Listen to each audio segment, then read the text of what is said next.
Hola, muy buenos días. Les damos la bienvenida a este seminario internacional llamado Planificación Urbana, Participación Ciudadana y Diseño orientado por las ciencias de datos, experiencias y desafíos.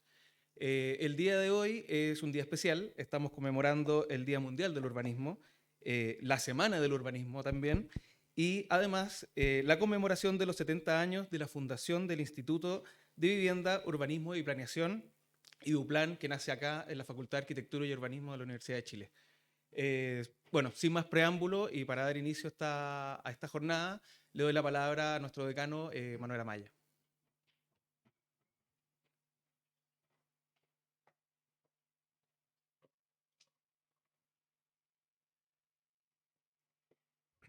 Bueno, muy buenos días. En primer lugar, quiero saludar a nuestros invitados, ¿ya? Al panel de profesores. Y quisiera hacer una breve reseña acerca de lo que conmemoramos hoy día.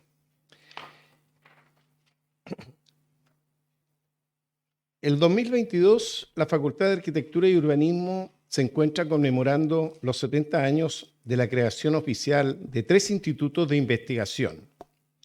Se recordará que un aporte fundamental del plan de estudio de pregrado de la carrera de arquitectura, aplicado oficialmente desde 1947, fue el fomento de la investigación científica tanto individual como colectiva y la búsqueda de métodos propios de trabajo. Al comenzar la década de los años 50, el plan de estudio de 1947 se enriqueció al crearse desde 1951 la Cátedra Seminario de Investigación en el sexto año, en el que se imparte, hasta hoy en el marco del plan de estudio vigente, facilitando el acceso a los niveles de posgrado que ofrece la FAU y con ello la formación continua. Estos avances habían tenido su origen en el nivel central de la universidad a partir de los rectores Juvenal Hernández, rector de la Universidad de Chile entre los años 1932 y 1953, y Juan Gómez Millas, que fue rector de la Universidad de Chile entre los años 53 y 63. La transformación generada fue tal vez la más significativa de la historia de la Universidad de Chile, pues pasó desde ser una institución profesionalista hasta ser una institución investigadora. La universidad había ingresado así al trabajo científico con la misión de crear conocimiento nuevo. Cabe recordar que el rector Juvenal Hernández Jaque se había inspirado en la idea de Valentín Letelier, rector de la Universidad de Chile entre el 1906 y 1913, quien había realizado una gran labor para difundir y perfeccionar la educación pública, elaborando las bases para la fundación del Instituto Pedagógico, promoviendo la extensión universitaria, el perfeccionamiento profesional y la investigación científica además. En esta línea de progresos, la elección del decano Héctor Mardones Restat en la Facultad de Arquitectura desde 1948, en que fue reelegido en 3 ocasiones, desde 1948 a 1959. Fue la oportunidad para dar paso a más de una investigación. Durante el primer decanato creó experimentalmente desde 1949 y oficialmente desde 1952 los institutos de la vivienda, urbanismo y planeación, de historia de la arquitectura y de edificación experimental en el decreto 219 de la Rectoría de la Universidad de Chile, el 9 de febrero de 1952. El Instituto de Estabilidad Experimental había sido creado en 1940 en la Facultad de Ciencias Físicas y Matemáticas y al crearse la Facultad de Arquitectura en 1944, en donde quedó dependiendo de esta última, y junto con la creación del Seminario de Investigación en el pregrado de estudiantes y profesores, habían ingresado así a una nueva, irrelevante y fructífera etapa de la vida de la FAO. Este es un extracto justamente de lo que de alguna manera se dice acerca de lo que creó el decano Héctor Mardones Restat en su periodo. Así que muchas gracias.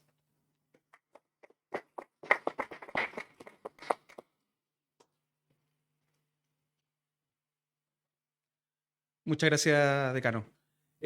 Ahora le damos la palabra al nuevo director del Departamento de Urbanismo, Jorge Insulza.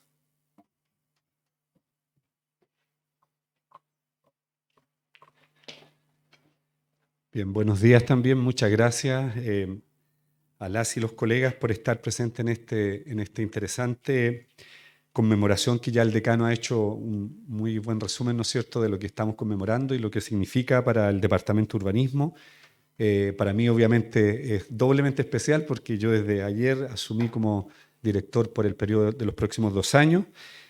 Obviamente aquí también acompañado con el director saliente y nuevo subdirector también, Constantino Mabromati, así que, y con los colegas que aquí también están asistiendo del Departamento de Urbanismo. Así que, por lo tanto, nos alegramos mucho, deseamos que la jornada sea del mayor éxito posible, que estoy seguro que así va a ser.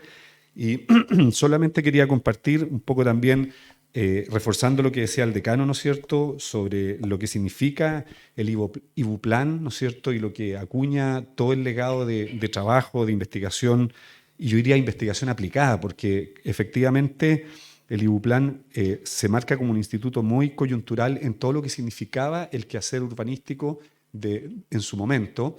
Y yo creo que es una tremenda lección que tenemos que seguir tomándola como Departamento de Urbanismo. Y fíjense que en esa lógica, resaltar fuertemente, aquí además presente el director académico Daniel Opaso, quien gestionó fuertemente, ¿no es cierto?, la inclusión al portal de revistas de difusión y extensión de la Universidad de Chile, justamente la revista IBUPLAN.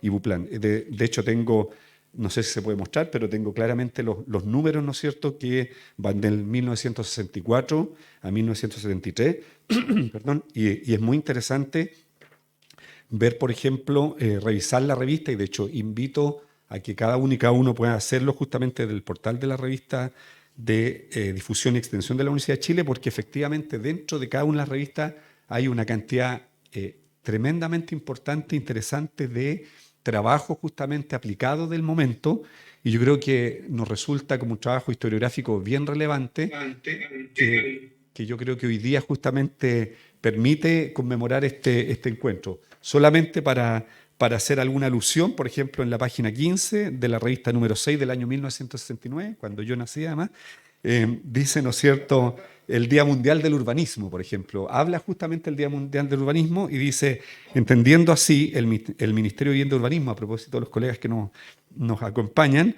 programó para el día 8 de noviembre una serie de actividades destinadas a incorporar de manera efectiva a la comunidad al proceso de construcción y organización de las ciudades para facilitar el acceso de la comunidad a los bienes y servicios. O sea, es muy interesante ver cómo justamente desde ya esta revista, insisto, y todo lo que va ocurriendo sucesivamente, tenemos un tremendo legado. Justamente hoy día, como bien ya lo decíamos, el Día Mundial del Urbanismo es parte también de una serie de actividades, y por lo mismo solamente quería compartirle eso, insisto, y dejar los invitados que lean la revista IBUPLAN, porque yo creo que nos va a hacer bien para no solamente rememorar historias, sino que yo creo que poner en práctica y recuperar justamente esa condición que yo creo que en nuestro departamento tiene que hacerlo también, que es justamente la investigación aplicada y vinculante con el sector público, como también nosotros somos sector público. Así que eso, muchas gracias y bienvenidos al encuentro.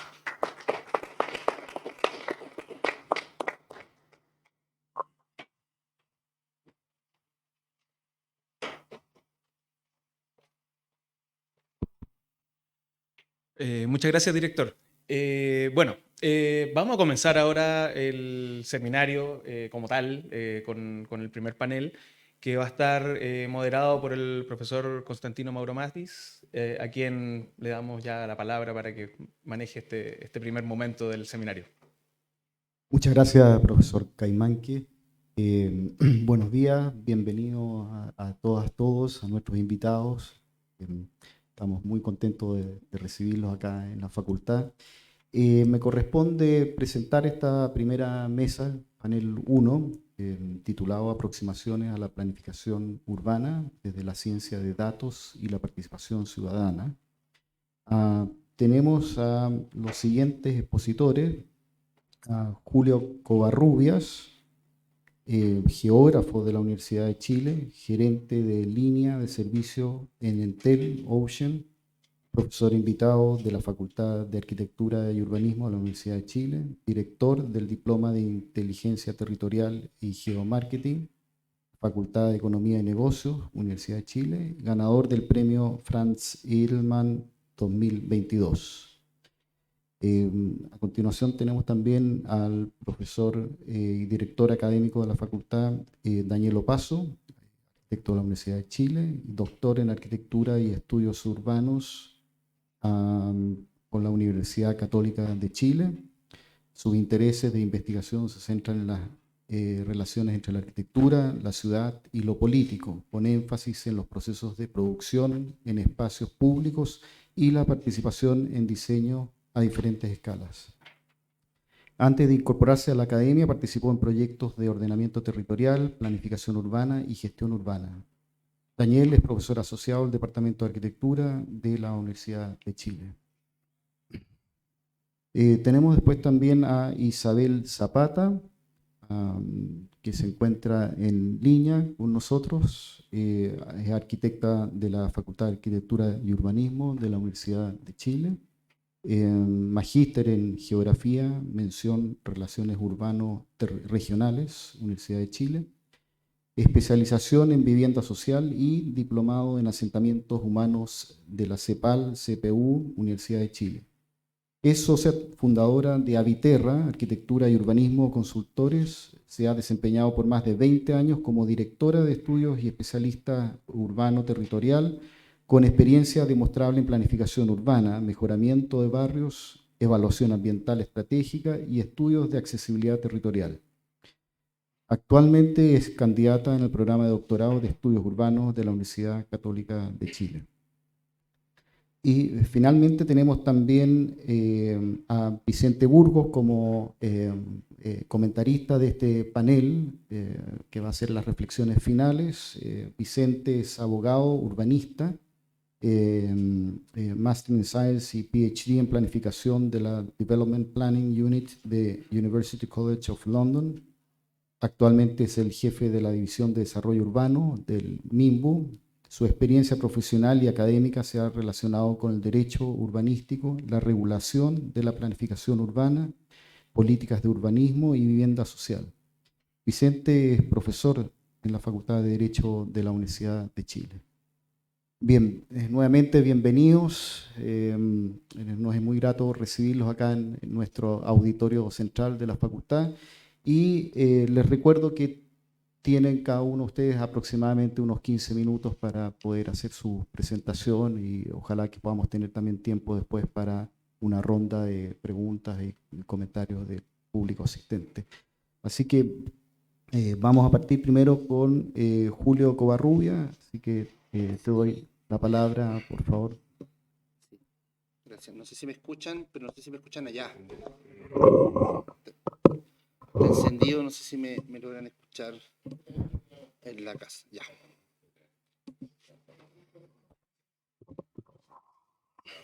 Perfecto. ¿Se acopla, no? ¿Con este? Ok. Ya, perfecto. No sé si hay un puntero ahí o no. Ya, perfecto. Voy a intentar hacer esto. Aquí no se ve nada. Ok.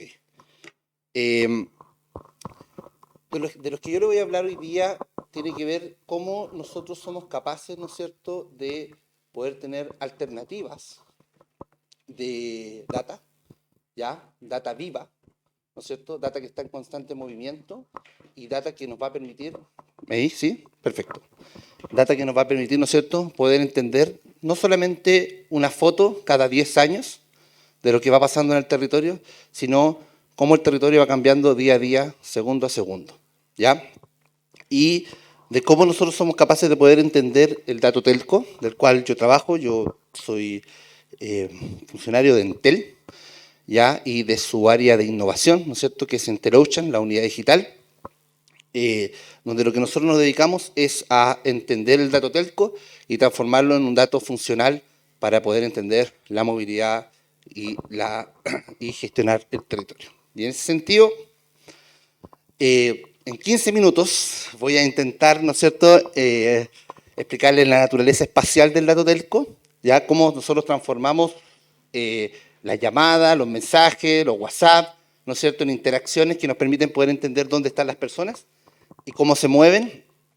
Les voy a hablar un poquito de la robustez de la infraestructura de Entel, qué significa esto y por qué es relevante para poder entender hacia dónde vamos, ¿no es cierto?, en los próximos años respecto a cómo tenemos que gestionar la data. Les voy a dar un ejemplo de investigación aplicada, en los cuales estamos actualmente acá, y bueno, mi equipo técnico lo lidera Tomás Cox, ¿no es cierto?, que está acá con nosotros, profesor del departamento. Les voy a hablar un poquito de la estrategia de 2025, de lo que queremos hacer, y también les voy a hablar de cuáles son nuestros partners de investigación. Por supuesto, la Facultad de Arquitectura es uno de ellos. Actualmente estamos con un proyecto con el profesor Pablo Sarricolea y la profesora Pamela Smith. Bueno, una consulta a los que están acá y si quieren participar los que están en la casa. ¿Quién no tiene su teléfono en este momento? Excelente. Magnífico silencio, ¿no es cierto? Magnífico silencio. Y eso es porque si yo entiendo, ¿no es cierto?, cómo se mueven sus teléfonos, que cada uno de ustedes, donde regularmente pernoctan, o donde regularmente trabajan, o donde regularmente van a médico, o donde van de compras, ¿no es cierto?, yo puedo entender, ¿no es cierto?, puedo caracterizar cómo se mueven o cómo las personas, ¿no es cierto?, transitan su huella espacial.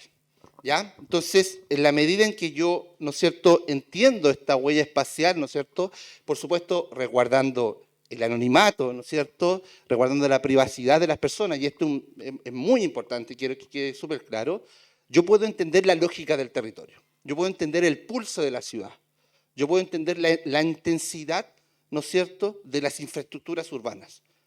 ¿Qué tan intenso es el uso de un parque? ¿Cuál es la demanda de un hospital? ¿Cuál es la movilidad, la movilidad intercomunal, etcétera?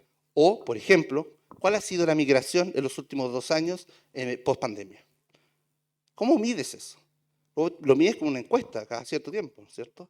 Bueno, con algoritmos nosotros podemos medirla, ¿no es cierto?, de una manera mucho más fresca con el dato telco. Entonces, empecemos a pensar esto. Disculpe, yo me quiero parar porque estoy muy incómodo acá. Empecemos entonces a mirar esto desde una lógica, ¿no?, de entender que cada vez que realizamos una actividad que se conecta con la red, nosotros nos conectamos a una serie de antenas, dependiendo de la tecnología. En 3G con 3 antenas, en 4G con 6 antenas. Y esas antenas, ¿no es cierto?, tienen una intensidad de la señal. Por lo tanto, con esa intensidad, nosotros logramos poder georreferenciar esa interacción con distintos niveles de precisión. Mejor nivel de precisión cuando tengo alta densidad, por ejemplo, en zonas urbanas y en zonas urbanas céntricas, ¿no es cierto? Y baja la precisión, por ejemplo, cuando estoy en zonas rurales, porque no tengo la misma densidad de antenas. Cuando yo genero ese punto, y ahora viene la imagen que viene al ladito, ¿no es cierto?, esos puntos que están uno con otro, ¿no es cierto? Si yo logro poder entender cómo se conectan esos puntos, yo logro poder entender una traza. ¿Ya? O sea, vale decir un origen y un destino de esos puntos.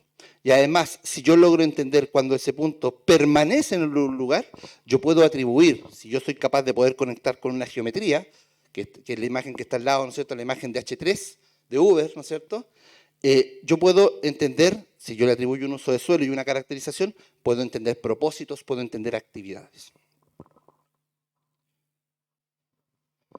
Esto es una imagen real de 1 hora de nuestros datos sobre la plaza de Maipú. Ustedes ven una malla de puntos, pero lo que realmente están viendo acá son las trazas digitales que van dejando las personas en la medida en que van transitando por el territorio.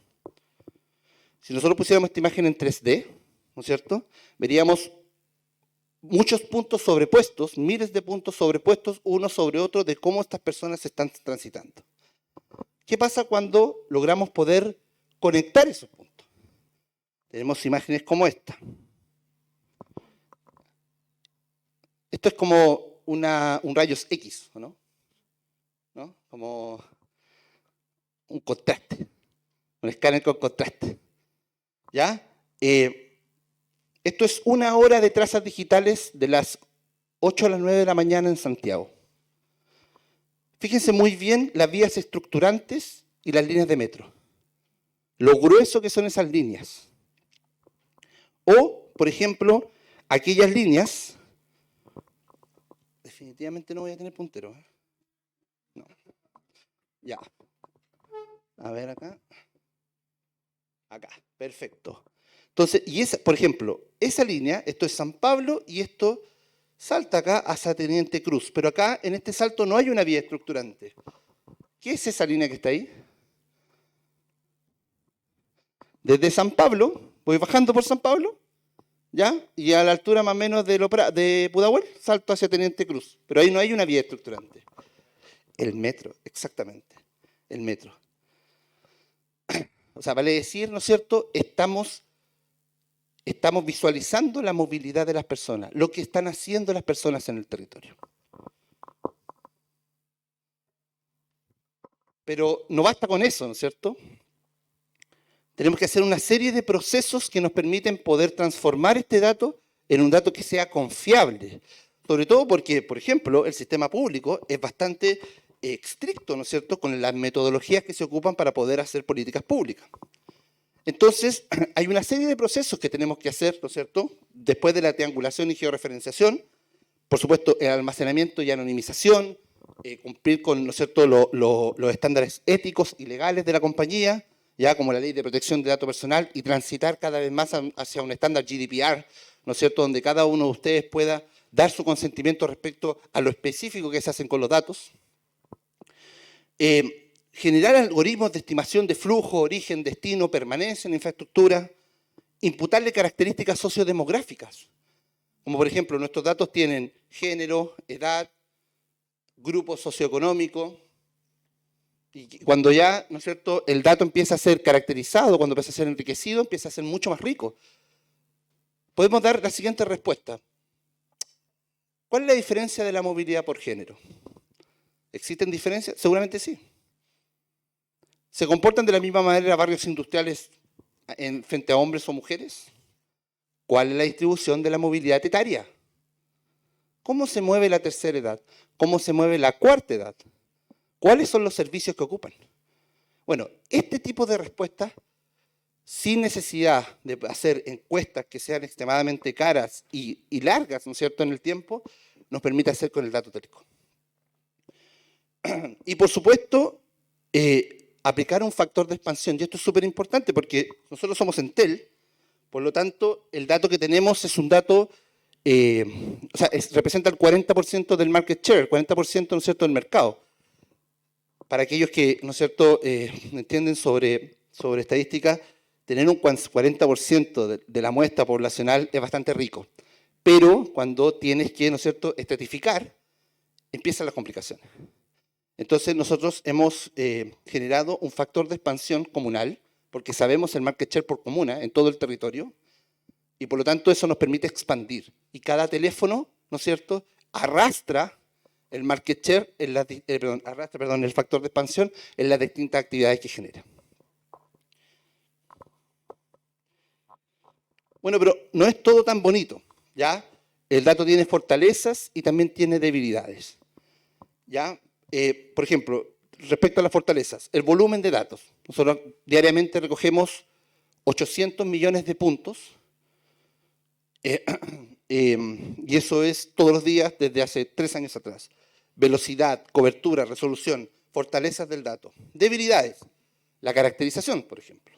¿Ya? Requerimos, ¿no es cierto?, de hacer distintos cruces para poder caracterizar. Más difícil poder imputar el modo de cómo las personas se mueven. ¿Ya? Diferenciar entre un automóvil y un bus, diferenciar entre una bicicleta y pedestre, etc. ¿Ya? Entonces, el dato no es perfecto, pero si somos capaces de poder entender esas debilidades, podemos, ¿no es cierto?, podemos afrontarla y podemos, ¿no es cierto?, de mejor manera, nos puede ayudar a darle valor. Entonces, yo les voy a hablar un poquito de las experiencias que en las que estamos trabajando rápidamente. y entender, ¿no es cierto?, que nuestro objetivo, ¿no es cierto?, es aportar a la toma de decisiones de la movilidad y a la planificación nacional, pero a la planificación territorial a escala nacional. Entonces, un poquito de la infraestructura de Entel. Tenemos 10 millones de teléfonos en Chile, tenemos el 40% de la participación del mercado, 800 millones de registros, ya lo dije, y muy importante, estamos en todo el territorio.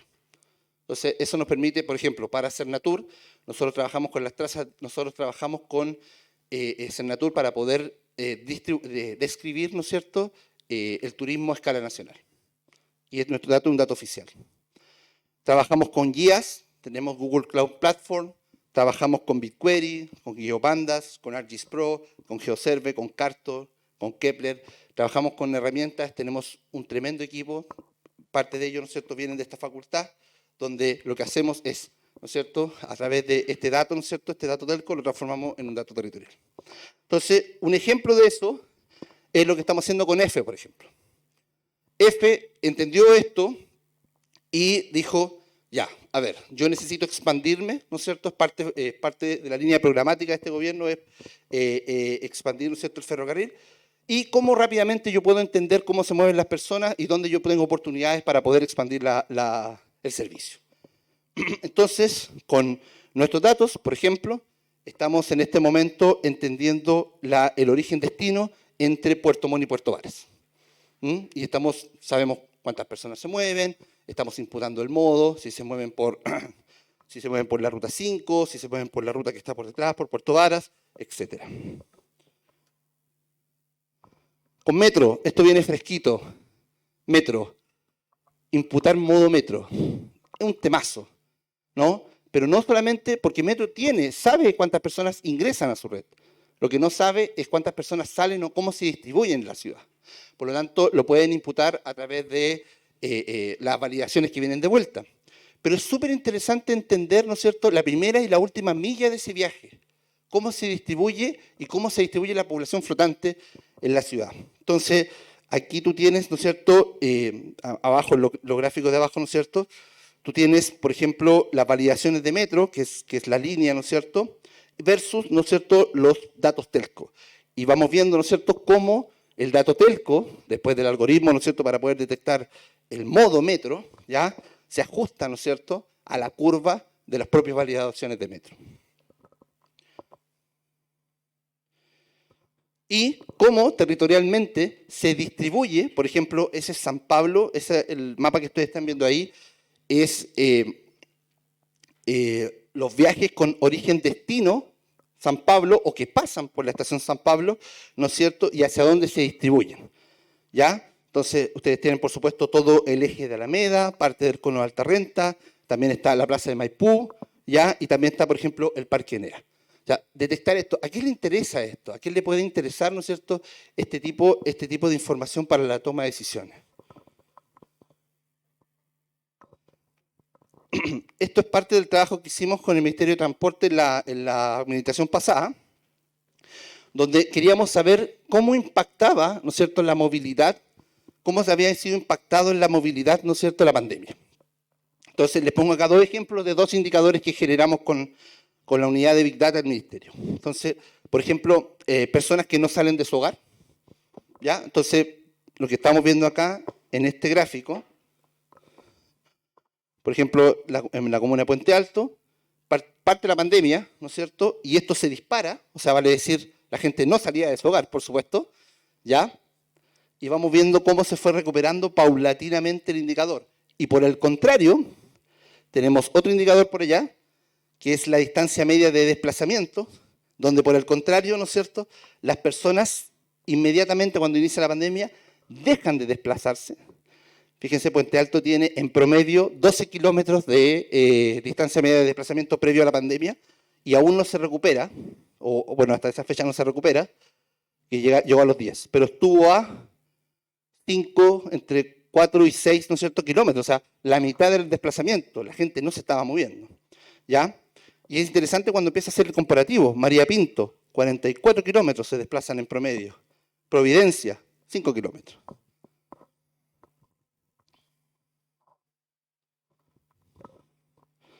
Estamos en un proyecto con el Instituto de Sistemas Complejos, conjunto con mi equipo, donde tiene por objetivo poder, a través de los teléfonos, por ejemplo, detectar camiones. ¿Y cómo lo hacemos? Identificamos las aplicaciones de ruteo, por ejemplo, SimplyRoute, OnWay, ¿ya? Y logramos poder detectar dónde empieza y dónde termina la última milla de carga. Esto es tremendamente innovador, de hecho, este es un desafío Corfo, ¿ya?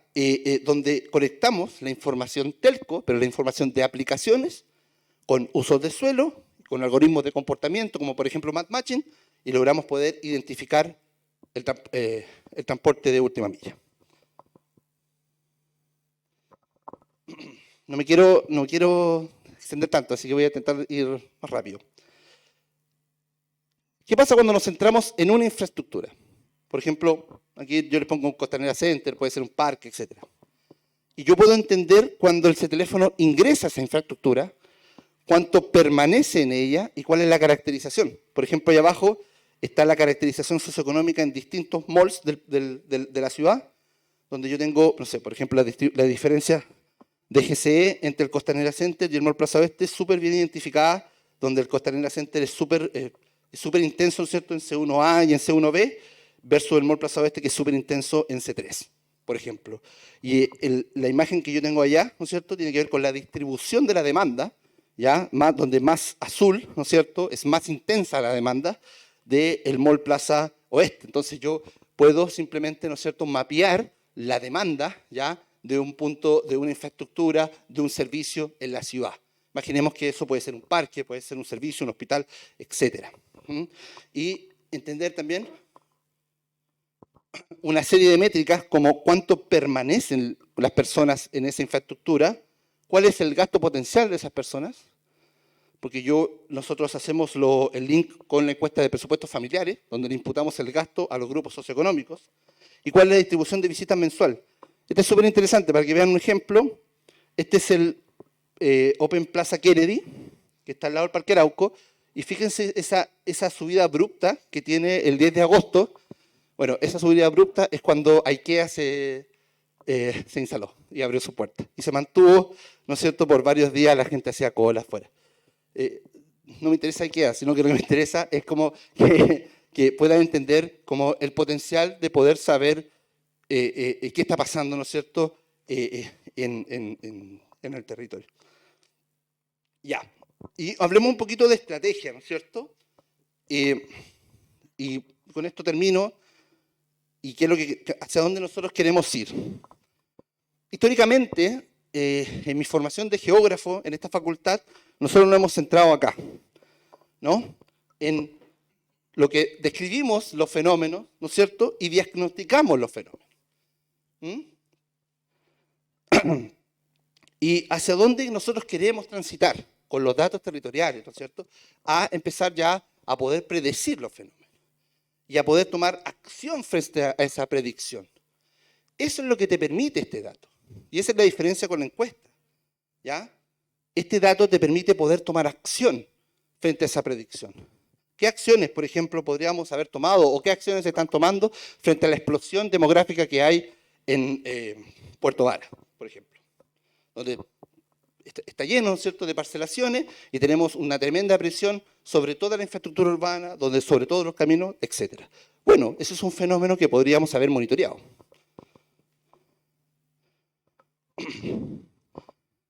Nosotros queremos convertirnos en esta fuente oficial de la movilidad nacional.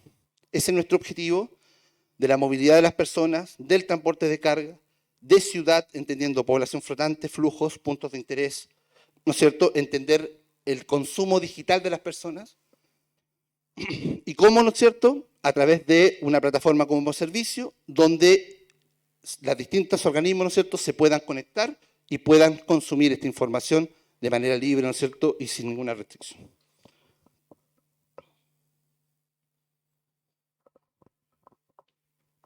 El talento, los partners y los aliados que tenemos actualmente, trabajamos principalmente con la Universidad de Chile y la Universidad Católica a través del Instituto de Sistemas Complejos.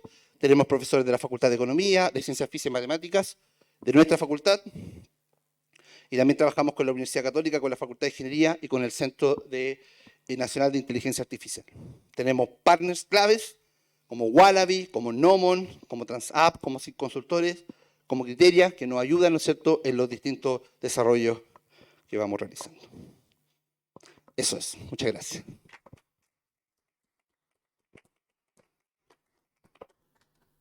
Muchas gracias, Julio. Muy interesante y fascinante, pensando que está recién en los comienzos, ¿no? Y las proyecciones que uno puede imaginarse son infinitas. Bueno, vamos a continuar ahora con Daniel Opaso, director académico. Por favor, Daniel.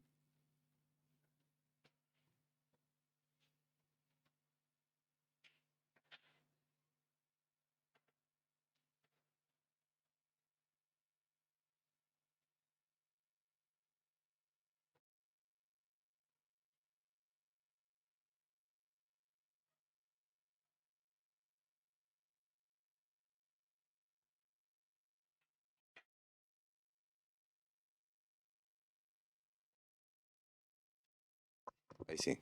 Buenos días a todas, a todos, a quienes están conectados también en Zoom. Bueno, en realidad yo quiero agradecer la oportunidad de presentar aquí, dado que yo no soy urbanista, sino que trabajo más bien en temas de participación en diseño y desde una manera, o de alguna manera desde esa experiencia quisiera plantear algún par de preguntas, que fue lo que nos movió inicialmente con Tomás Cox, que está aquí, para organizar este seminario.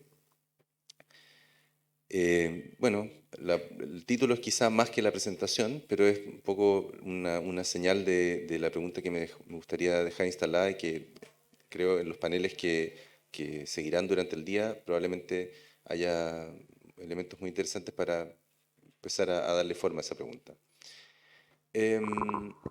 Como les decía, yo he trabajado principalmente en temas de participación en diseño, eso lo entiendo a diferentes escalas, no solo en la planificación, desde la planificación hasta la escala quizá, sobre todo el diseño de espacios públicos, pero me interesa también las escalas menores. Sin embargo, volviendo al contexto de este seminario, he hecho algunos trabajos de investigación a los cuales me voy a referir en las láminas siguientes. Pero me interesa particularmente comenzar con esta referencia a un seminario que se hizo en 1971, que se llamó Design Participation, que fue organizado por la Sociedad de Investigación en Diseño, la Design Research Society, y allí se juntó un montón de gente que trabajaba desde las escalas de la planificación tradicional a propuestas bastante avanzadas de incorporación de tecnología y de inteligencia artificial en los procesos de planificación. Y en ese contexto, uno de los participantes, Robin Roy, se refirió a los procesos de participación como desorden creativo, ¿no? Y decía que quienes participaban en estos procesos, como dice la cita allí, intentaban crear hoy lo que se desea para el futuro, obedeciendo la ley y orden de un tiempo futuro, ¿no? Entonces ahí hay, de alguna manera, creo yo, un antecedente interesante respecto de cómo pensamos la planificación. Y también, y aquí creo que va a ser muy interesante poder dialogar un poco con lo que presentó Julio, poder justamente pensar los instrumentos y las determinaciones, directrices de planificación en una lógica adaptable a las contingencias de un tiempo que cada vez, y esto es un cliché por cierto, avanza o pareciera avanzar más rápido, ¿no?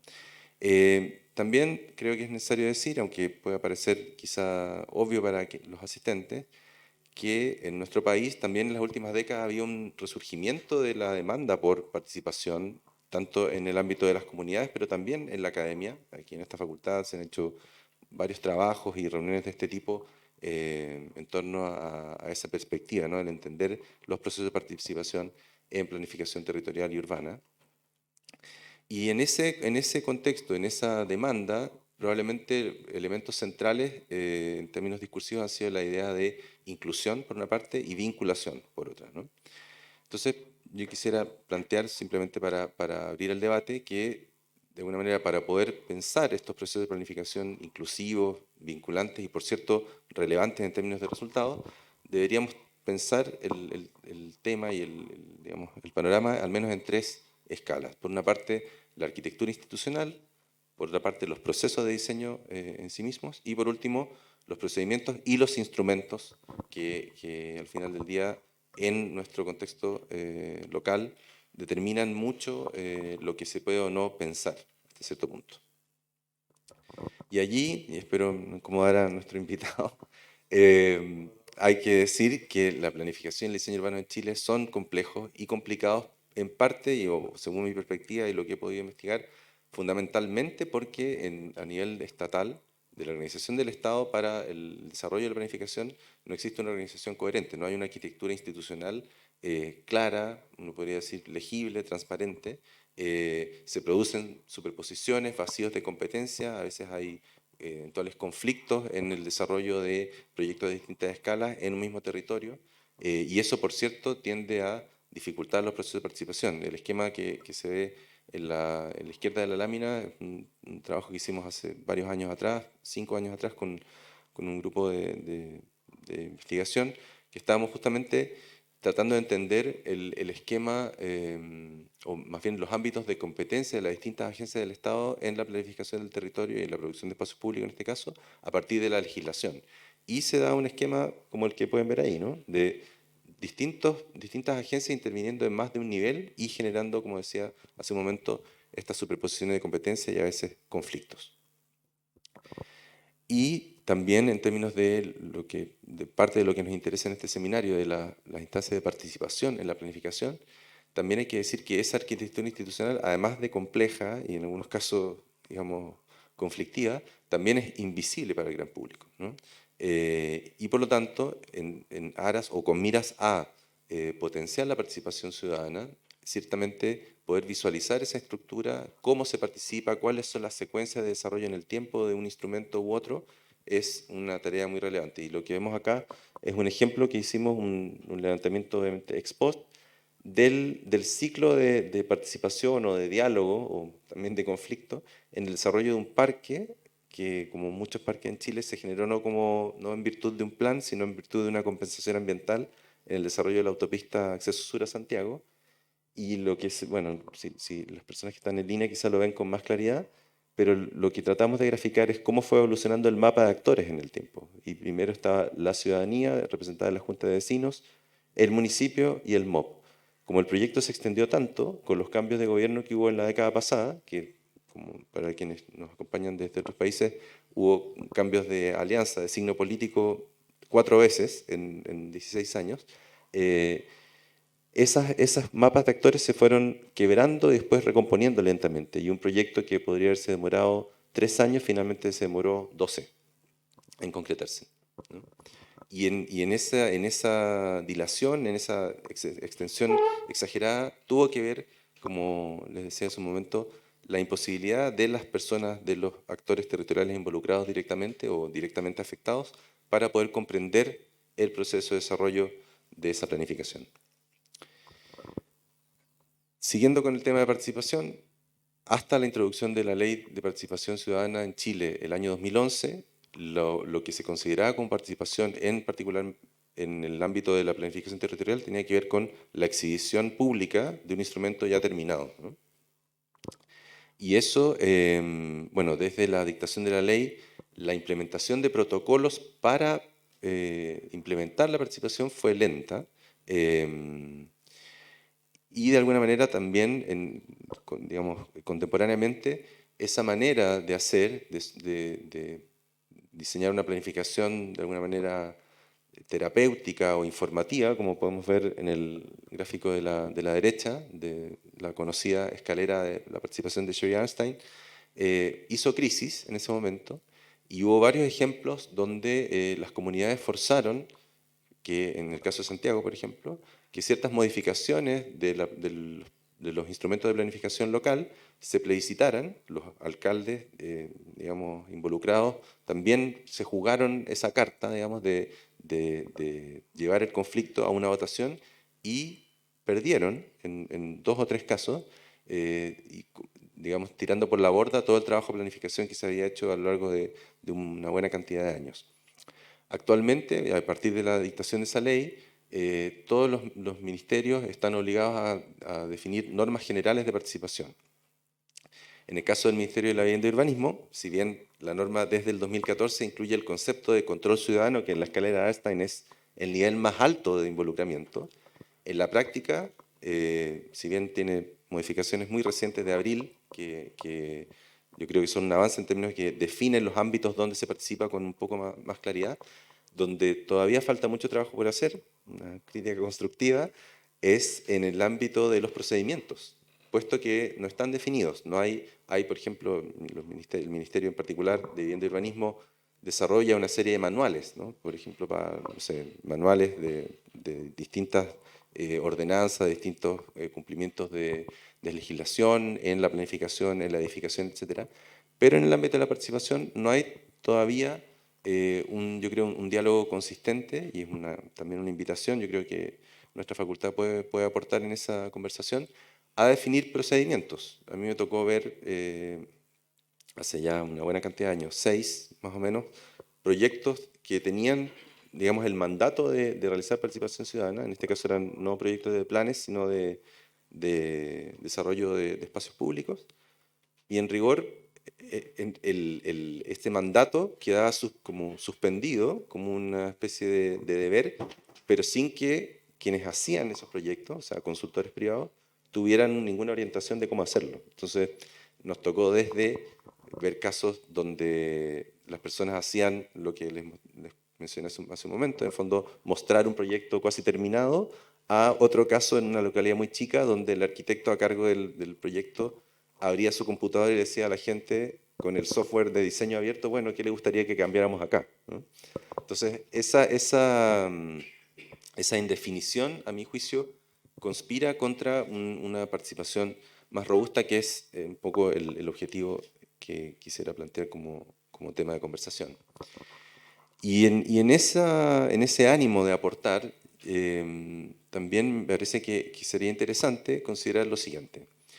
En las distintas tradiciones de participación en distintos contextos culturales, muchas veces las y los expertos basan su aproximación a los procesos de participación haciendo una distinción muy fuerte respecto de qué es lo más importante entre el qué y el cómo, entendiendo el qué como el resultado del proceso de diseño, uno puede decir, no sé, la forma eventualmente de un proyecto o de un plan, y el cómo, ¿no?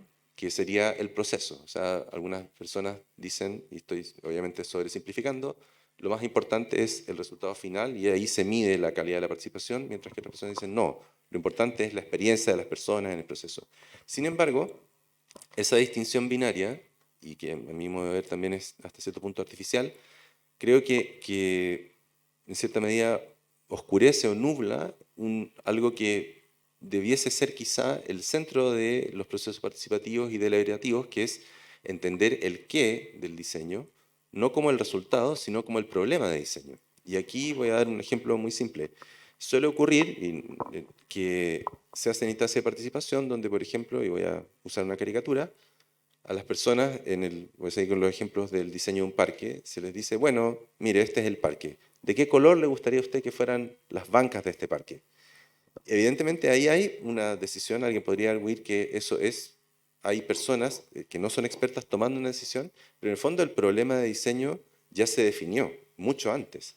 Y ahí también les quiero referir un ejemplo, una situación que nos tocó ver en el sur de Chile, en el proceso de participación del diseño de un parque, donde los arquitectos presentaron la propuesta, abrieron la palabra al final de su presentación y se para un señor y dice, mire, yo encuentro que el diseño del parque es fantástico, me parece muy bien, muy atractivo, muy logrado estéticamente, pero lo que no entiendo es estar un parque en el borde de un humedal urbano. Lo que no entiendo es para qué hacen este parque, si por otro lado están destruyendo el humedal completo con el viaducto elevado que están atravesando por la mitad. El arquitecto se quedó sorprendido, miró al encargado regional del ministerio y ese señor dijo, mire, la verdad es que ese es un proyecto del Ministerio de Obras Públicas y nosotros no tenemos nada que ver. Y ahí tuvieron casi que huir del salón porque la gente dijo, bueno, pero si el Estado es uno solo, ¿cómo puede ser que tengan proyectos conflictivos entre sí? Entonces, mi punto, digamos, recurro a ese ejemplo para decir que el qué, en el fondo, el problema de diseño, hacer un parque en el borde de un humedal, esa es una decisión que estuvo totalmente fuera de la deliberación. Entonces creo que probablemente hay un montón de ejemplos donde se podría, digamos, enfocando el problema de diseño como el qué de la participación, poder evitar, por ejemplo, conflictos, poder articular inversiones en el territorio, poder coordinar procesos interagencias y de alguna manera lograr muchos mejores resultados de la gestión pública en el territorio.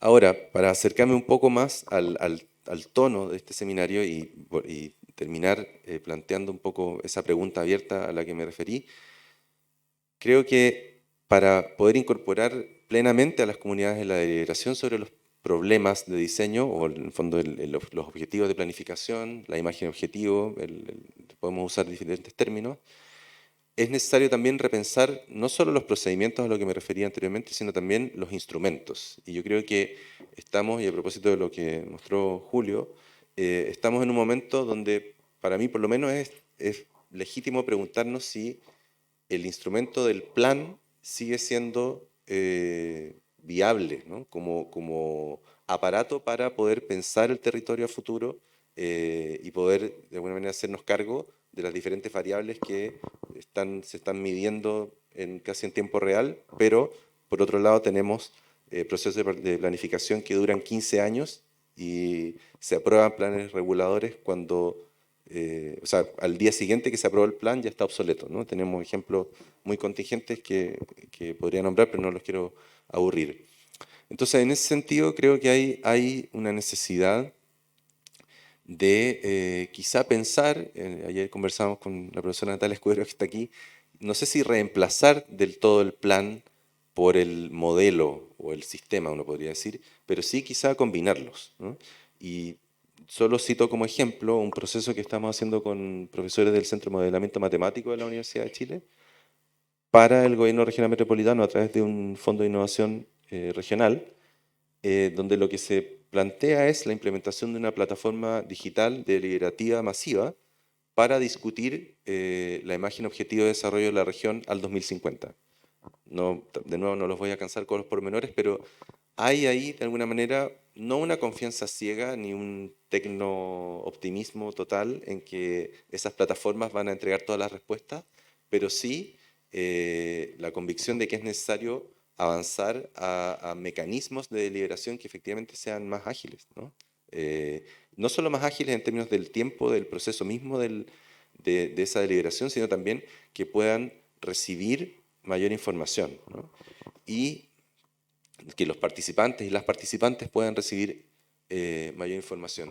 Y en ese sentido quería cerrar con esta imagen que, bueno, me imagino para varios de ustedes será familiar, que es esta idea del modelo DIKW en inglés, en castellano, datos, información, conocimiento, sabiduría. Digamos, que hoy tenemos un montón de datos, ¿no? Todos, como nos mostró muy bien Julio, todas y todos producimos datos. Algunos y algunas entidades, personas, pueden procesar esos datos y transformarlos en información, pero lo relevante, creo yo, para los profesionales del urbanismo, de la planificación, para las autoridades, es cómo logramos que la producción de conocimiento y, por cierto, de sabiduría, sea un proceso democrático, ¿no?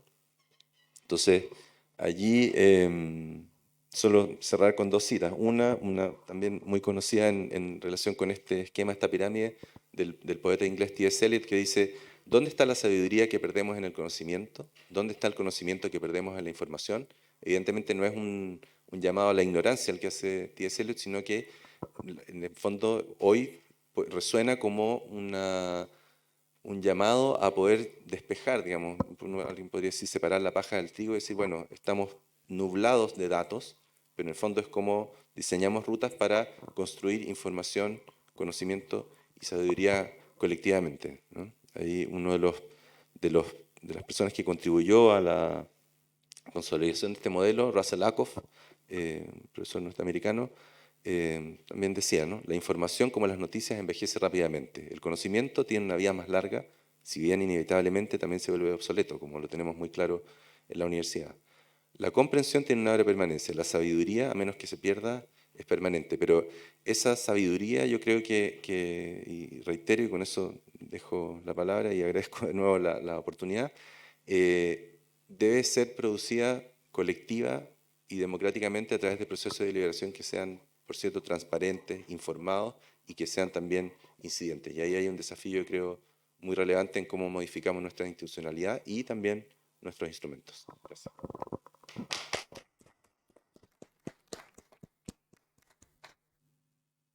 Muchas gracias, Daniel. Vamos a continuar con Isabel Zapata, socia fundadora, como dije anteriormente, de Aviterra.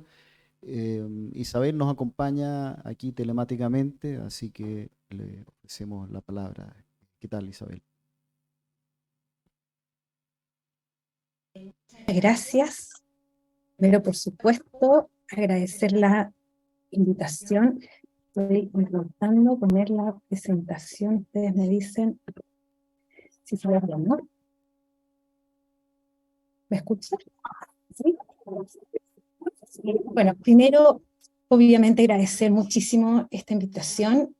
Para mí tiene un especial significado, inclusive en lo emocional, porque significa efectivamente tener, digamos, poder transmitirles una opinión, una visión, es lo que es mi alma mater, mi casa de estudios, lo que me dio la formación y la perspectiva de lo que soy hoy, en términos de lo que he podido efectivamente retribuir en la prestación de servicios profesionales en el desarrollo de la planificación urbana.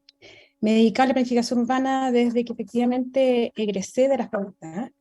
Y bueno, el tema que les voy a presentar, la verdad es que dista bastante la resta, pero vamos a poder, y quizás aportándole más pelos en la sopa desde el punto de vista de lo que significa hoy día la planificación en el día que celebramos hoy, a partir de la práctica, ¿ya? Porque entiendo que a mí me invitaron como consultora, como directora de estudios en el desarrollo de instrumentos de planificación territorial, y que por lo tanto es lo que les voy a transmitir a partir de la experiencia práctica, si bien hoy día también estoy con desafíos de, a partir de la teoría, poder interpelar precisamente esa práctica para mejorar, ¿no es cierto?, la planificación en Chile desde el punto de vista de la profunda convicción que tengo de que la planificación es una función pública. Y por eso el título de esta presentación, Planificación Urbana Participativa en la búsqueda de un pacto urbano, ¿ya? Voy a partir señalando esto que evidentemente está en la literatura, lo que hoy día entendemos en términos del urbanismo, ¿ya?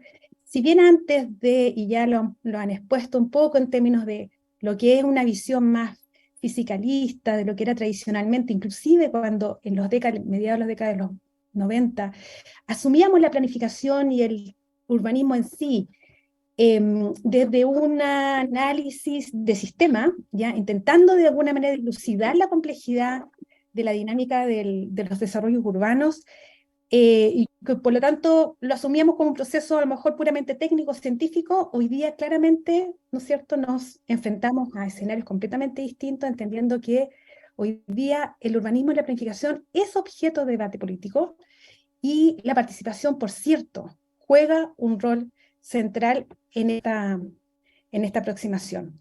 Por lo tanto, la planificación ya está definida también así en términos teóricos, que la planificación también es un proceso político, y entonces nos invita a debatir respecto a los valores. Y aquí es lo que me interesa de alguna manera poner en este debate sobre los valores políticos y sociales que están en juego al momento de planificar las ciudades, ya desde una perspectiva distinta.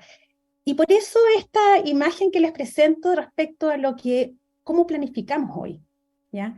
Hoy día nosotros asumimos la planificación como un proceso, dejamos atrás estas visiones así de diseño urbano, y sí, de alguna manera está muy imbrincada con lo que son los procedimientos técnicos normativos, ¿ya? Donde evidentemente están todos los análisis pormenorizados de estudios de base, científicos, técnicos, pero está fuertemente interrelacionada con un proceso de evaluación ambiental estratégica que nos ha ayudado también a mejorar la calidad de la decisión de planificación, porque nos ha puesto los desafíos de tomar decisiones, ¿no es cierto?, con consideraciones de la sustentabilidad, que hoy día son ineludibles, pero también ¿no es cierto?, en la parte inferior está todo lo que tiene que ver con los procedimientos de participación. Y aquí participación en este proceso de planificación lo entendemos no solo como procesos consultivos exigidos por ley, ¿ya? Hoy día son cada vez más gravitantes para los actores políticos, municipales, órganos de administración del Estado, órganos responsables, el que la participación, ¿no es cierto?, sea más amplia que la consulta, y que de alguna manera está prevista y planificada en función de densas, ¿no es cierto?, estrategias de participación en función de el sinnúmero, digamos, de actividades, talleres, jornadas que involucran, se planifican, digamos, en el desarrollo de la elaboración de un plan. Entonces, si bien yo solamente les quiero dar esta perspectiva desde el punto de vista de lo que significa elaborar un instrumento de planificación territorial hoy en día, con esta complejidad de actividades que se van interrelacionando, donde la participación como la evaluación ambiental estratégica van interactuando y sumando, ¿no es cierto?, combinándose con un sinnúmero de actividades en lo que tradicionalmente, ¿no es cierto?, era el ámbito técnico normativo, propiamente tal. Ahora, esto de punto de vista de, además de lo que significa, ¿no es cierto?, la planificación hoy con su sesgo normativo, ¿no es cierto?, emanada del derecho urbanístico integrado, pero que lo más importante que me interesa rescatar aquí es con lo que partí, que es que se cuenta como una función pública específica. Y el objeto sigue siendo el orden racional del espacio de la ciudad. ¿Y esto en respuesta de qué? De necesidades que son sociales, ¿ya?, en términos de entender las dinámicas de poblamiento y la ocupación del territorio. Ahora, esta norma, ¿ya?, se adopta y se determina por parte de la autoridad pública respecto a un modelo territorial, y esto está expresamente consignado en lo que es nuestro derecho urbanístico integrado, como se le señalé, y es como una función pública que efectivamente se debe cumplir. Ahora, todo esto frente a decisiones que debiesen responder al interés común general, ¿ya? Ahora, ¿por qué lo señalo? Porque resulta que en este contexto, ¿no es cierto?, de lo que es el desarrollo de este proceso de planificación, ¿ya?, cada vez más complejo, hoy día entendemos la participación ya también como un proceso continuo, de diálogo, de un trabajo colectivo, que interactúan múltiples actores de diversos perfiles, diversos roles, ¿no es cierto?, con diversos intereses sobre el territorio, y ahí importante, digamos, hacer énfasis en estos aspectos de intereses que son cada vez más específicos y particulares, ¿ya? ¿Para qué? Para establecer visiones consensuadas, con toda la dificultad que eso significa, ¿sobre qué? Sobre un desarrollo futuro, ya en términos de vislumbrar caminos posibles, ¿no es cierto?, para alcanzar estos modelos de desarrollo urbano que se pretenden, digamos, plasmar en estos procesos de planificación, ya a través de los instrumentos y específicamente de la norma, ¿ya? Ahora, ¿por qué lo digo? Porque hay principios que están consignados hoy día y que están reglamentados, y que son estos. La participación debe ser democrática, y aquí para mí es inevitable cuando hablamos de que la participación tiene que tener un principio de democracia, de ejercicio democrático, en términos de expresión de diferentes tipos de visiones, ¿no es cierto?, diferentes tipos de intereses de distintos actores, ¿ya? Para mí es muy inspirador, ¿no es cierto?,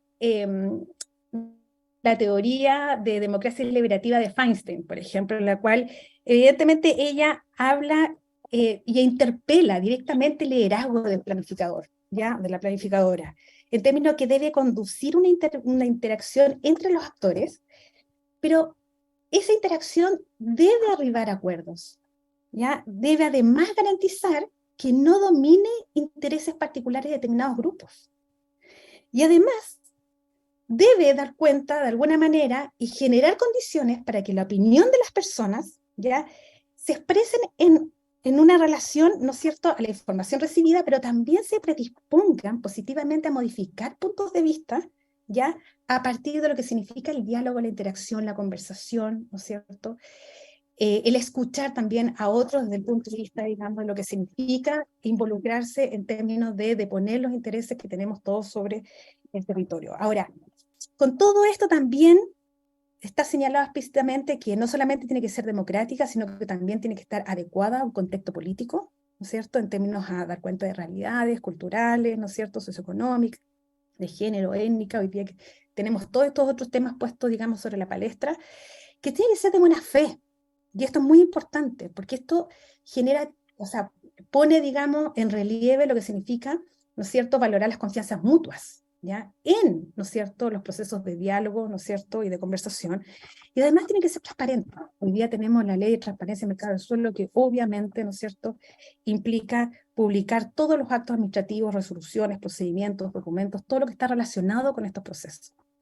Ahora, ¿esto por qué lo señalo? Porque hay un esfuerzo permanente, ¿no es cierto?, de generar prácticas argumentativas, porque en el fondo la participación en los procesos de planificación se dan en distintos ámbitos. Estamos hablando que hoy día tenemos cada vez más demanda desde el punto de vista de capacitación para poder efectivamente facilitar los procesos de participación.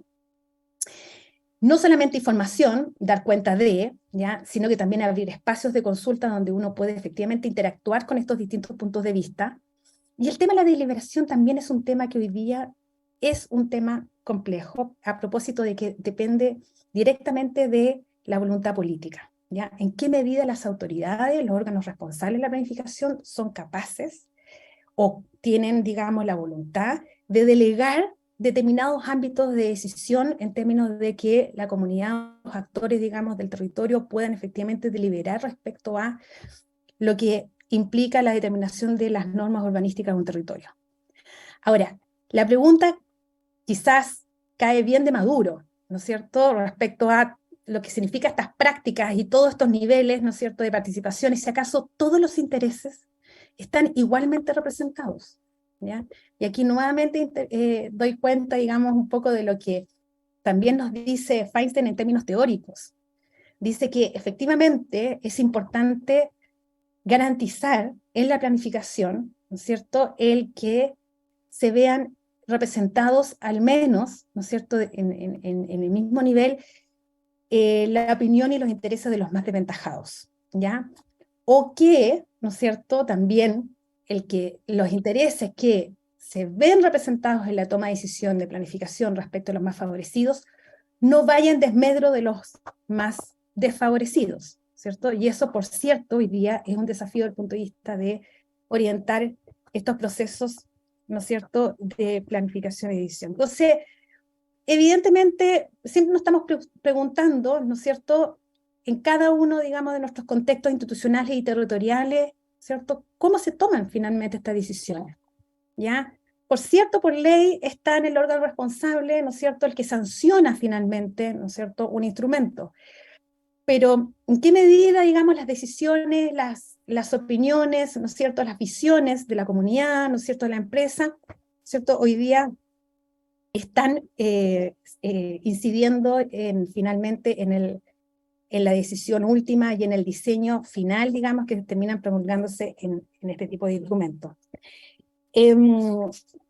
Lo que yo sí aquí quiero señalar desde el punto de vista de la planificación a propósito de cómo se toman las decisiones, es poner en relieve una idea que a mí me parece que es central, ¿ya?, y que de alguna manera es lo que yo quiero, de alguna manera, quiero dar cuenta a propósito del sinnúmero de problemáticas, ¿no es cierto?, en la cual nos vemos expuestos en el desarrollo de estos procesos, que es el que se basa fundamentalmente en juicios de valor, ya sobre el futuro deseado, reflejando, afectando intereses de diversos grupos sociales en forma diferenciada, ¿ya? Quiero volver a este tema de los juicios de valor, ¿ya?, que tiene, digamos, en el ADN lo que significa la planificación, ¿no es cierto?, como proceso político. Y esta imagen, de alguna manera, es que quiere ilustrar, muy jocosamente, ¿no es cierto?, lo que significa los temas de la discusión de la planificación hoy en día, ¿ya? A propósito de que efectivamente estamos siempre, digamos, en vista de revisar los temas de los valores, ¿no es cierto?, de la legitimidad de los procesos de decisión, y que la participación, por cierto, no per se, digamos, da garantía de legitimidad, ¿no es cierto?, que también son importantes los resultados. Y nuevamente Feinstein nos decía que era importante, ¿no es cierto?, el garantizar de alguna manera que los resultados, ¿no es cierto?, sean justos para todos. Y aquí en el tema de la ética, y esto tiene que ver directamente con la problemática en la práctica, ¿ya? Prevalece, por cierto, nuestra ética neoliberal, ¿ya? Y esto sería ciego, digamos, no verlo. Lo vemos permanentemente en la forma en que se expresan, se comunican, se interpelan, ¿no es cierto? Y recogemos permanentemente las opiniones, las visiones de todos los actores en cada una de las comunas que estamos permanentemente discutiendo estos temas. Porque, así como decía Harvey en Ciudades Rebeldes, y por eso me gusta ponerlo, es que tiene que ver con que esta ética neoliberal está relacionada con un intenso individualismo posesivo. Y eso, a propósito de que nuestro sujeto socializado, con el cual nosotros estamos interactuando permanentemente en jornadas de participación ciudadana, ¿ya? En este contexto neoliberal es egoísta y es individualista. Entonces, nos exponemos permanentemente, ¿ya?, a situaciones, a diálogos, opiniones, donde se expresa aporofobia, donde se expresa misoginia, mucho racismo, discriminación, ¿ya? Entonces, claramente, eso subyace a un sinnúmero de conflictos que ya nosotros vemos en la prensa, que nosotros mismos los planificadores nos vemos vilipendiados, ¿no es cierto?, denostados muchas veces, digamos, por este conflicto de intereses y por este conflicto, digamos, de valores que hoy día están, ¿no es cierto?, familiarizándose, digamos, con este proceso de discusión y deliberaciones. Lo digo a propósito de que hoy día siempre está en la palestra este sinnúmero de conflictos sociales o ambientales, ¿no es cierto?, y que en procesos de consulta y participación, como lo que hoy día es someter los planes reguladores a imágenes objetivos, ¿ya?, también, ¿no es cierto?, aparecen un sinnúmero de observaciones que manifiestan también, ¿no es cierto?, este nivel de intereses y conflictos individualizados. ¿Para qué decir lo que significan las afectaciones del derecho a propiedad en el ejercicio de la función pública por el bien común?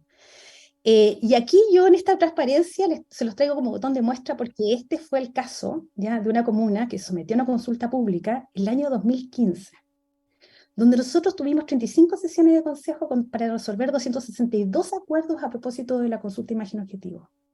Yo solamente les quiero dar, para una suerte de reflexión, que hoy día, hace 2 meses, tenemos una última consulta pública de imagen objetivo donde recibimos 4.500 observaciones por parte de la comunidad, ¿ya?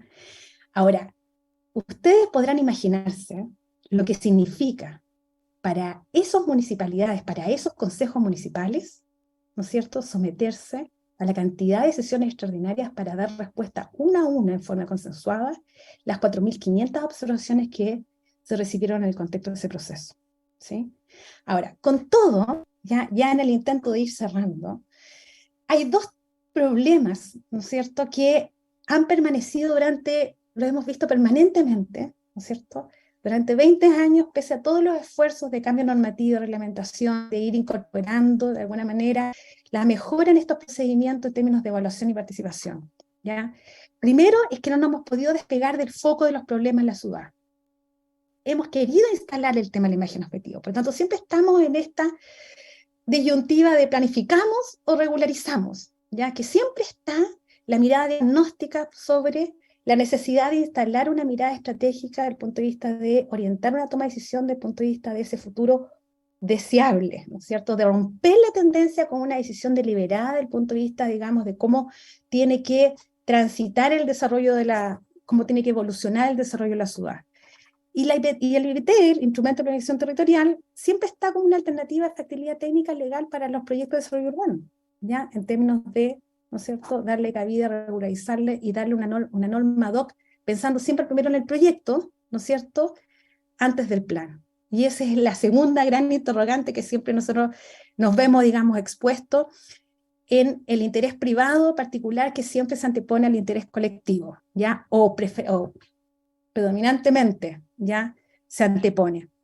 En términos de, ¿no es cierto?, la necesidad de resolver también la provisión de bienes públicos en la ciudad, ¿ya?, y nos vemos efectivamente reñidos ¿no es cierto? Y nos vemos siempre conflictuados, digamos, a propósito de esta condición, digamos, proyecto ante plano.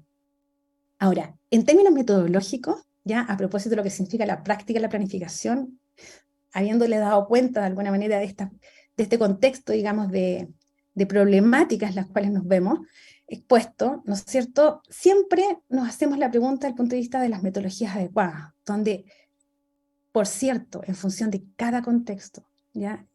De cada contexto urbano, institucional, ¿no es cierto?, comunitario, ¿no es cierto?, es importante ir adecuando específicamente cada una de las herramientas también en función de la comprensión, ¿no es cierto?, y del perfil, digamos, del actor con el cual efectivamente estamos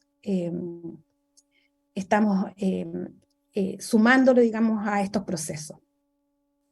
Y por último, ya en términos de metodológicos, y ahí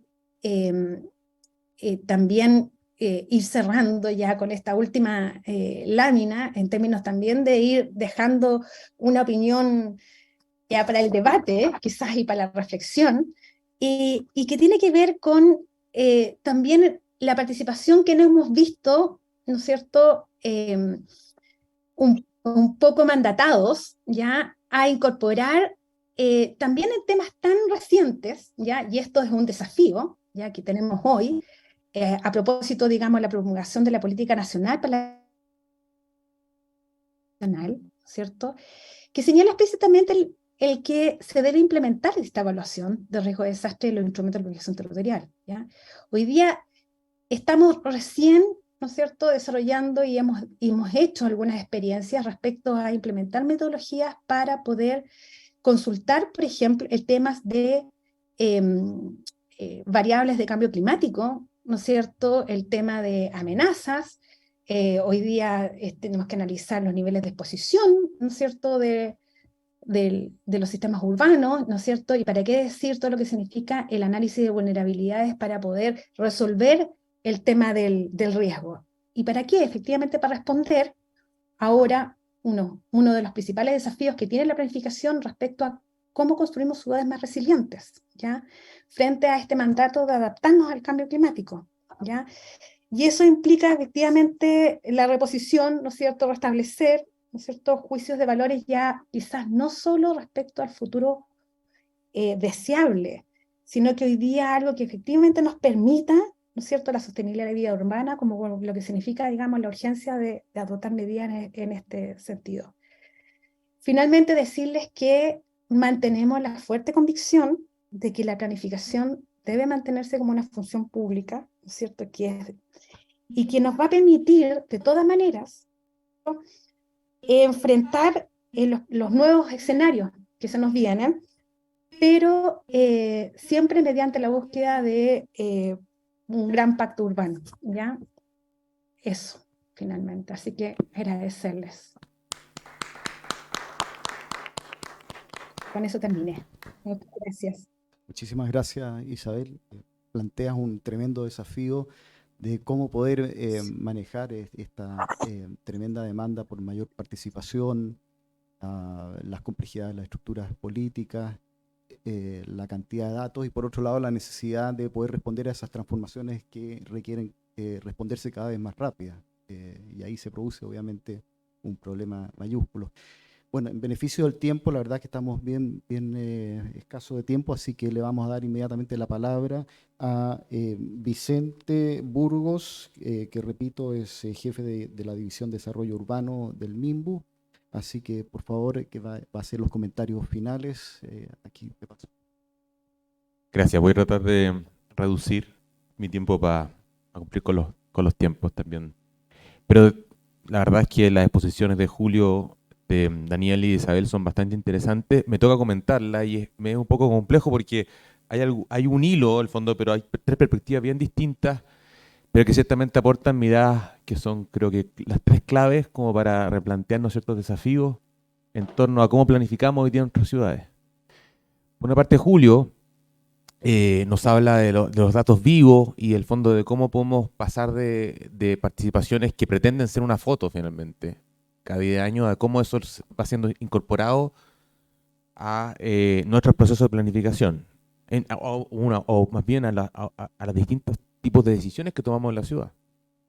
Y en ese sentido, claro, desde la academia, cuando yo algún tiempo estuve discutiéndolo desde ahí, siempre había una tensión entre los datos desde la perspectiva, por un lado, de la confianza en cuanto a que permiten objetividad ciertos elementos que son de alguna forma intuitivos. Pienso en nuestra ordenanza, que tiene, por ejemplo, algunas cargas de ocupación que son derechamente una intuición respecto al uso, o que tiene algún tipo de data, pero que perfectamente podría ajustarse respecto a esos niveles.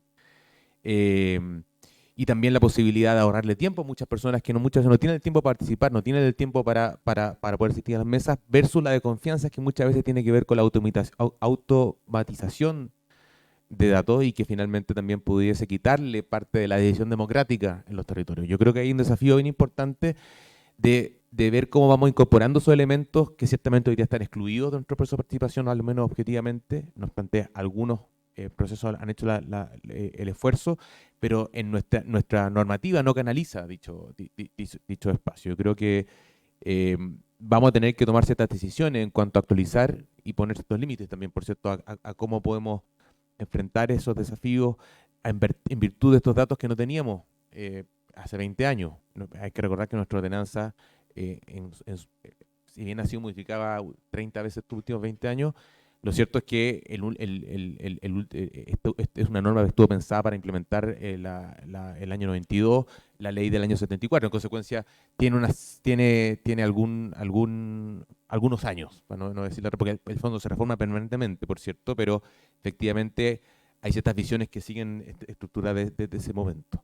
Luego, la exposición de Daniel también analizó algunos temas muy interesantes en relación a esta lógica de cómo podemos pasar de un plan a un modelo o la participación por proyecto, más que el fondo preguntarnos no por cómo lo vamos a hacer, sino que qué es lo que queremos hacer.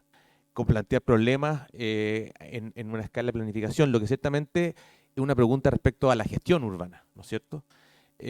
Como comentaba Isabel, y estoy tratando de unir las cuestiones, nuestro proceso de planificación, además del tiempo, que es algo que voy a tratar de hacerme cargo más adelante, también están pensados en poder elaborar una visión de ciudad. Ese es básicamente el modelo que tiene nuestro sistema de planificación.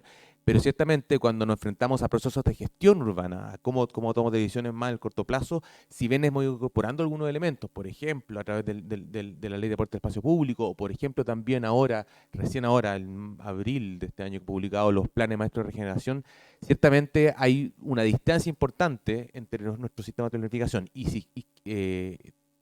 y de nuestros instrumentos de planificación, ya solamente quedando en la normativa del Ministerio de Vivienda y Urbanismo. Ahora, si agregamos además los distintos niveles del Estado y sus distintas formas de planificación, lo cierto es que cuando nos planteamos ante el ciudadano o ciudadana y le decimos participe, bueno, invítame una vez o invítame a una forma de invitación. Lo cierto es que hoy día la invitación depende mucho de qué parte del Estado tú estás convocando.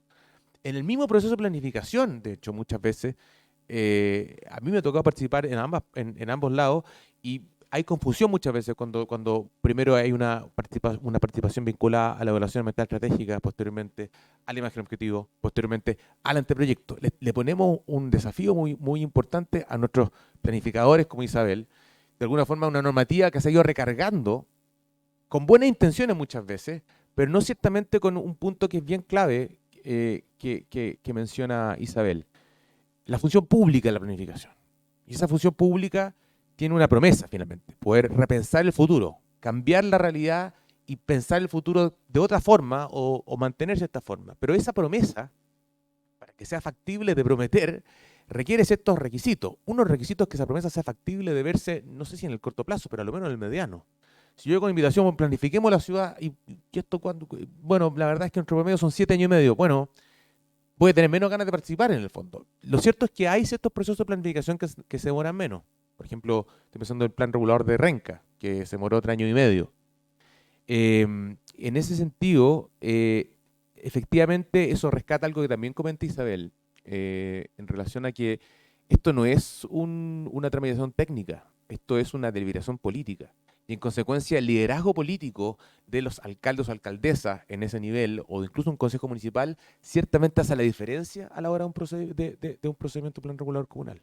O sea, una municipalidad que se hace cargo de esto como una herramienta política clave para el diseño del territorio, ciertamente va a poder resaltar más rápidamente el desarrollo del plan. Pasa lo mismo, por ejemplo, el caso de San Joaquín, que entiendo que estuvo trabajando la consultora Aviterra, donde también había un rol muy importante del alcalde en ese momento como para incorporar ciertos elementos y también incorporar, bueno, ahí ya me voy en la cuestión más técnica, el primer plan regulador que incorporó legalmente los incentivos de norma urbanística. Entonces, la verdad es que ese liderazgo, esa visión, de que ese momento, no quiero decir constituyente, pero que esa función de, mira, tenemos que repensar la ciudad, pueda ser llevado a un resultado, en este caso un instrumento, requiere mucho liderazgo político. Y ahí, tratando de unir las tres posiciones, que de alguna forma plantean desafíos muy importantes para la planificación, la incorporación de tecnología, la incorporación de datos, de cuestiones objetivas, la pregunta de qué le estamos preguntando finalmente a nuestros instrumentos y si es que estamos incorporando esas preguntas también a instrumentos de gestión, que mi respuesta primitiva sería de a poco, pero no. Y también la pregunta de Isabel en torno a, bueno, ¿cómo logramos cumplir con esta función pública de los planes? Que yo también defiendo, por cierto. La planificación urbana es un aspecto clave de cómo construimos ciudades, pero ciertamente hoy día estamos de alguna forma cumpliendo a media esa promesa. ¿Por qué? Porque tenemos una serie de desafíos, se han ido recargando nuestros planes reguladores y ciertamente hay mayor interés de participar. Entonces, en muchos casos se hace inmanejable el nivel de exigencia que le estamos haciendo tanto a nuestros municipios, equipos municipales, equipos públicos, también a los consultores. En consecuencia, nosotros como ministerio estamos planteando estamos planteando derechamente la posibilidad de repensar nuestra normativa, no para incorporar nuevos elementos, no queremos armar una nueva herramienta, sino que lo que queremos es tomar esta experiencia y poder concentrar dos situaciones. Una, la que tiene que ver con la construcción de la idea de la ciudad, algo parecido pero un poquito más amplio a la imagen objetivo, y luego que ya la parte más específica en relación a las cajas de herramientas limitadas que tenemos en la normativa urbanística, que son las normas urbanísticas, que muchas veces canalizan una serie de intenciones que son mucho más amplias y que muchas veces los procesos de plan reguladores pretenden dar curso, pero que cuesta mucho, porque, insisto, la caja de herramientas que tenemos no es suficiente. Son nuestras normas 116 y los incentivos de norma urbanística. Lo que queremos de alguna forma es poder ayudar a que esta visión sea conformada por un lado en un proceso más o menos de mediano plazo, pero que al mismo tiempo los procesos de modificación ya específicos puedan ir por un carril separado y que podamos cumplir plazos más específicos respecto a la planificación que estamos entregando. Eso requiere varios elementos. Requiere una cuestión que es difícil, que la comentó Daniel, que esto no puede ser solamente un esfuerzo del Ministerio de Vivienda y Urbanismo. Tiene que ser un esfuerzo con todos los actores que ese cuadro que también yo conozco, el cuadro que mostró Isabel, que es un cuadro que de alguna forma asusta, que es la serie de procedimientos que requerimos para aprobar un plan regulador, también tiene que ver con ciertos elementos, requisitos que se han establecido normativamente con posterioridad a la ley. Particularmente me refiero a la evaluación ambiental estratégica, que son básicamente la incorporación de distintos organismos de administración del Estado en un procedimiento reglamentado por el Ministerio de Medio Ambiente, también la consulta indígena y también la incorporación del imagen objetivo, que finalmente fue una incorporación que pretendía transparentar procedimientos, pero que finalmente lo que ha hecho es recargar nuestro procedimiento de planificación. Estamos exigiéndole mucho a estos procesos.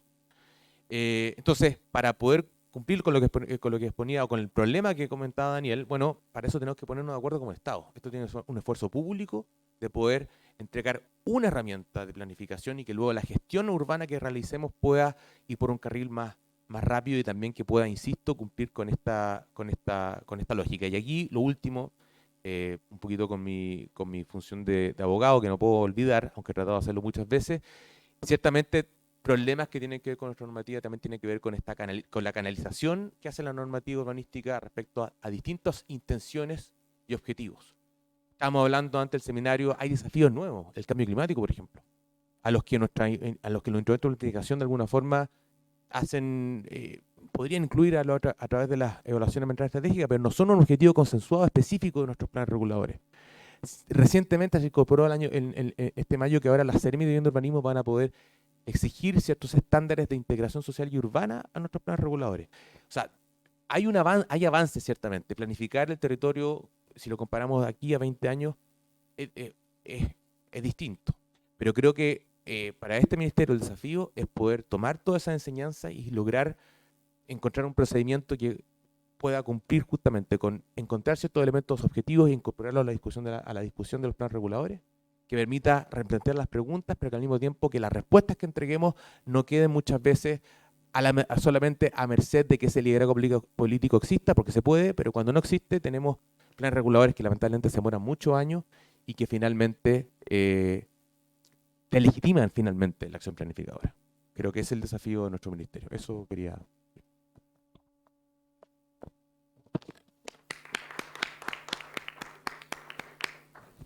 Muchas gracias. Muchas gracias, Vicente. Bueno, nuevamente agradecer a todos los participantes, Vicente, Isabel, Julio, Daniel, y también agradecer a los organizadores de este seminario. Aprovecho nuevamente de agradecer aquí a Daniel Opaso, a Tomás Cox y Rodrigo Caimanque.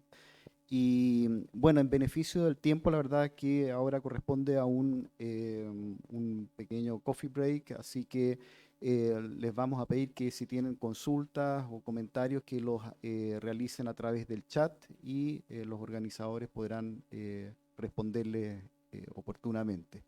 Así que cerramos esta mesa. Nuevamente, muchas gracias y podemos ahora... sí, podemos pasar al café y les recordamos que a las 12 comenzamos con la segunda mesa. Todo por Zoom, claro, telemáticamente. Bueno, muchas gracias, nos estamos viendo. A ustedes, muchas gracias. Que estén muy bien.